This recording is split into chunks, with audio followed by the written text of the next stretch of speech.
মাননীয় সংসদ সদস্য রুমিন ফারহানা। স্পিকার, আপনাকে অসংখ্য ধন্যবাদ। মাননীয় স্পিকার, আমার কর্মজীবনে আপনাকে আমি কোর্টে পেয়েছি, সহকর্মী হিসেবে রাজনৈতিক দলে পেয়েছি এবং অত্যন্ত চমৎকার একটি পরিবেশে আমরা একসাথে কাজ করেছি। আশা করি সামনের দিনগুলোতেও আপনার সেই সহযোগিতা অব্যাহত থাকবে। মাননীয় স্পিকার, আপনার মাধ্যমে মাননীয় মন্ত্রীর কাছে আমার প্রশ্ন, ব্রাহ্মণবাড়িয়া ২ তথা সরাইল, আশুগঞ্জ এবং বিজয়নগরের একাংশ, মাননীয় স্পিকার, এখানে দুটো ইউনিয়ন আছে, পাকশিমুল এবং ওরাইল। এই দুটো ইউনিয়নের ভেতরে যেই গ্রামগুলো, সেখানে যাবার জন্য কোনো রাস্তা নেই। মাননীয় স্পিকার, আমাদেরকে নৌকা করে যেতে হয় এবং তারপরে মোটরসাইকেল ছাড়া সেখানে চলাচলের আর কোনো উপায় নাই।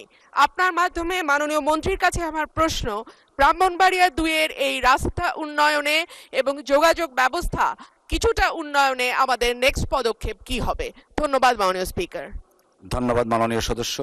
আমরা কলিগ ছিলাম, এখনো আছি, আমরা একসাথেই কাজ করব মহান জাতীয় সংসদকে প্রাণবন্ত করার জন্য। মাননীয় মন্ত্রী। মাননীয় স্পিকার, আপনাকে ধন্যবাদ।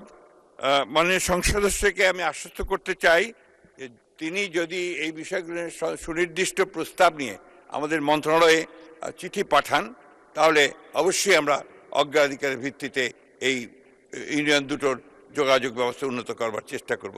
ধন্যবাদ আপনাকে মাননীয় স্পিকার। ধন্যবাদ মাননীয় মন্ত্রী।